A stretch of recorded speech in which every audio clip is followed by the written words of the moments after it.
বাংলাদেশে বিএনপির সাথে কোনো জোট নাই। আরো 36টি আসনে আমরা আপনার নাম ঘোষণা করছি। বাংলাদেশের রাজনীতিতে নতুন নাটকের মঞ্চ সাজছে। একদিকে প্রতিষ্ঠিত দল বিএনপি, অন্যদিকে জুলাই আন্দোলনের তরুণ নেতৃত্ব থেকে উঠে আসা নতুন শক্তি জাতীয় নাগরিক পার্টি এনসিপি। দুই দলের সম্ভাব্য জোট নিয়ে রাজনৈতিক অঙ্গন উত্তপ্ত ছিল সপ্তাহ জুড়ে। কিন্তু বিএনপি যখন দ্বিতীয় দফায় আরো 36 আসনে প্রার্থী ঘোষণা করল, তখন গল্পটা যেন অন্য পথে মোড় নিল।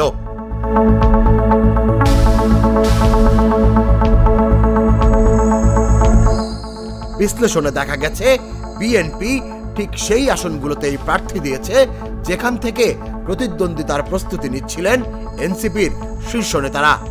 ঢাকার আলোচিত আসনগুলো ঢাকা 7, ঢাকা 9, ঢাকা 10 এবং ঢাকা 11 সব জায়গাতেই বিএনপি তাদের পতাকা ঠুকেছে। এতে প্রশ্ন উঠেছে, তাহলে কি বিএনপি এনসিপি জোটের সম্ভাবনা থমকে গেল? এনসিপি নেতৃত্ব অবশ্য এমন ভাবনায় একেবারেই বিচলিত নয়। তাদের ভাষায় 300 আসনেই প্রস্তুতি চলছে। জোট হলে দেখা যাবে। দলটির মুখ্য সমন্বয়ক নাসিরউদ্দিন পাটোয়ারির সাম্প্রতিক মন্তব্য আবারও আলোচনার আগুনে ঘি ঢেলেছে। তিনি বলেন, মুজিববাদ ও মৌদুদিবাদের কর্তৃত্ববাদের বিরুদ্ধে লড়াই একা সম্ভব নয়, দায়িত্বশীল ঐক্য দরকার। যদিও একই সঙ্গে শর্ত ছুড়ে দিয়েছেন বিএনপিকে পুরনো সীমাবদ্ধতা ছেড়ে ফেলে নতুন রাষ্ট্র গড়ার সংস্কারে প্রতিশ্রুতিবদ্ধ হতে হবে।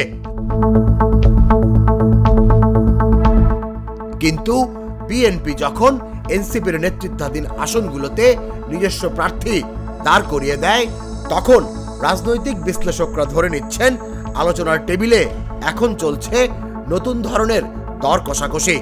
এনসিপির বক্তব্য সেই ইঙ্গিতে দেয়, লাভ হলে জোট, না হলে একক লড়াই।